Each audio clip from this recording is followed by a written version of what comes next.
Well, the patch is officially here, and unfortunately I haven't had time to play any battles myself yet, and I'm awaiting replays from our wonderful community members to send them on in on the new patch, but we did get some decent balance changes here.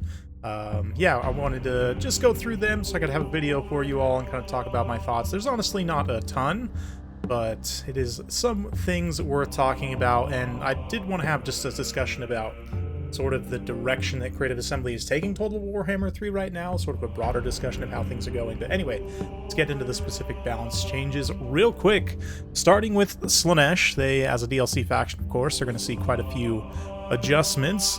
T'Challa was reduced cost by 200 points, which is nice. Mask had a slight cost increase, slight melee defense debuff, and the damage done by the AoE Drain Dance has been reduced very slightly. Slaanesh, of course, continuing the tradition of the god-marked gores of coming out a little bit too strong and then immediately being nerfed. I mean, it's not like they were ridiculously strong, but quite a good unit, and their charge bonus and melee defense have just both been slightly nerfed, which should help bring them more in line. The Chimera is a big one. Chimera was very strong, definitely was one of my top units of the entire DLC. I'm still a huge fan, but definitely some good nerfs here, just nerfing the breath attack very slightly. Yeah, a little bit less explosion damage, a little bit less projectile penetration on the breath attack, and also has had its leadership reduced by 5, which also includes the Regiment of Renown. Specifically, the Regiment of Renown also had its Perfect Predator heal slightly nerfed in terms of the raw healing, and also now must be out of range rather than just out of melee, so you have to be out of that entire area of effect. And it should make it a little bit trickier to use, though honestly on a flying monster, if you can disengage, I mean, it just adds a little bit more time more than anything, of you being able to like get away and actually use that ability. The Druchii Anointed had some nice little changes here. Reduced cost on foot and on the Cold One mount. Increased physical resistance from 5 to 20%. That's a pretty substantial buff in terms of resistances. I mean, granted, more things than ever have magic damage, so it's not the as impactful as it would have been, say, in Total Warhammer 2, but still a very impactful change. It'll make the Druchii Anointed a little bit tankier. It's still not 100% clear what role they're supposed to fulfill, I guess, but they also increase the number of uses for their Hysterical Frenzy bound spell. The Praeton got a slight cost reduction and added Unyielding Assault to the Endless Malice ability. I'd have to refresh my memory exactly what is on that, but Unyielding Assault generally is just awesome. It's not quite like full-on Perfect Vigor, but it has a very similar effect, and I mean, there's not a ton of direct melee defense debuffs in the game. There's some passive ones that you might see, but typically it's great for just warding off the effects of Vigor on your melee attack at the very least. But yeah, that's a nice little change to the Praeton there. Also increased hit ignore chance, so it should get staggered a bit less. Devotees of Slaanesh with crossbow is already a pretty solid unit, but had a very limited ammo count. That's getting slightly bumped here as well. Moving on to Norsca. Dreadmaw is now limited to 1. It's a very big change, and also has a slight cost increase. I get they didn't want to maybe do more impactful nerfs that might affect the campaign gameplay experience, but at the same time, I don't know, maybe the Dreadmaw needs more, although limiting it to 1 is a pretty big change. Marauder Bearman and Beorg Bearstruck have been moved to extended roster, although I still think they're technically, you technically can still take them when unit caps are turned on. They're just in the extended roster section. But at the very least, they're signaling their intention that these units are not available for Warriors of Chaos in regular multiplayer, or shouldn't be at least. So that's a nice change. That's a big one that I had hit on, and others as well, you know, when the DLC came out. So nice to see the Creative Assembly is listening on that front. The Fimir Noble also got a little buff here, with a little cost reduction. Increased the duration of his AoE buff, the Favored by the Matriarch, up to 26, which is pretty good. And also increased the effect range of the Shrouding Mist. I believe that's the missile resistance aura, to 55 meters. Quite nice. Riders of the Mighty Serpent have gotten some buffs. Also, their accuracy is 10. I just for some reason that's hilarious to me. I don't know why, but they did get their cost increased. I believe in a previous patch they had gotten like Devastating Flanker and some other like Slaanesh related stuff. Anyway, they're very good. Probably is good to have them have a slight cost increase.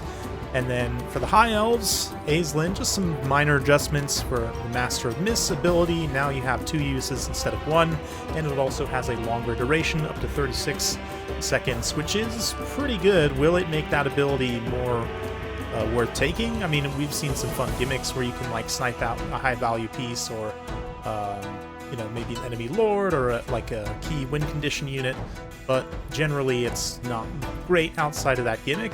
But now, with an extra cast of it, maybe you'll actually be able to get more value from that ability. And then Beastmen, for some reason, the Beastmen Cockatrice was 11,000 when it should have been 1050. So anyway, that's the main sort of balance changes here. I did want to go into a little bit of the bug fixing section as well. We're not going to talk too much about like visual issues, obviously, but this one here fixed an issue with ranged units rotating while firing. Just in general, ranged units have a lot of problems right now, and I'm really hoping that Creative Assembly can get those issues ironed out, in particular with gunpowder units, or just units that have a direct line of sight shooting weapon, like, you know, blowpipes for Lizardmen, but there's quite a few that have some major issues, so hopefully Creative Assembly will continue to address that. I don't think there's anything else here specifically with that, but let's see. Saved replays of settlement battles, now keeping the level of settlement walls. I know there's one specific content creator out there who's absolutely singing about this one right now. Yeah, Nurgle's army abilities now properly spread. I know that was a big bug for them.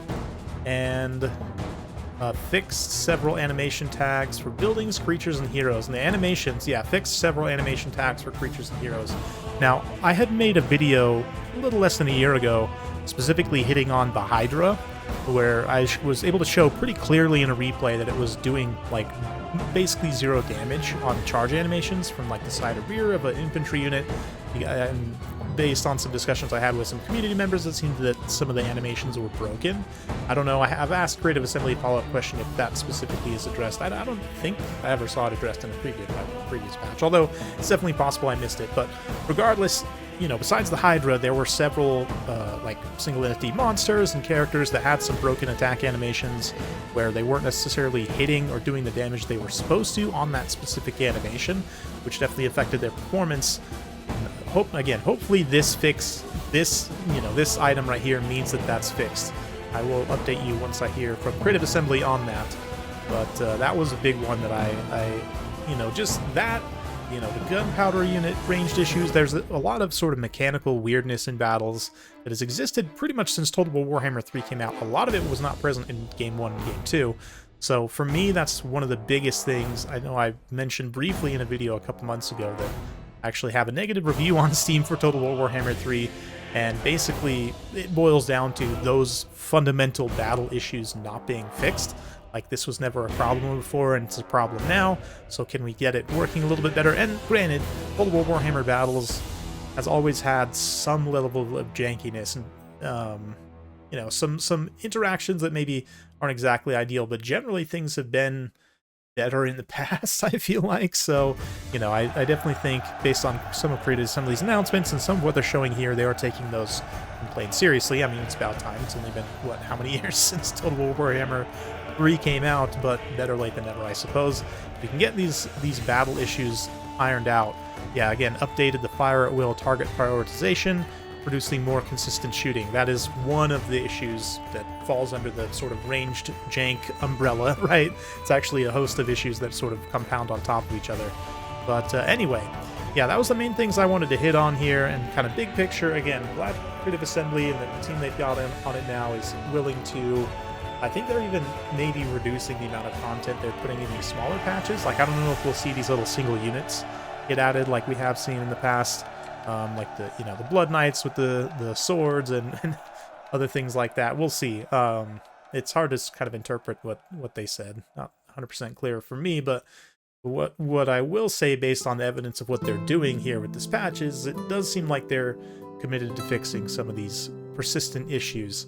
So hopefully we can look for more smooth, coherent, less janky battles in the future. And yeah, nice to see some minor balance updates as well, although, you know, people will always want more, especially on a post-DLC patch. It's nice we're able to get something like this at least. So hopefully you enjoyed this. If you like this sort of content, be sure to like, subscribe, hit that bell notification button. Every time I upload a new video, you'll be notified. Thanks again. We'll see you next time.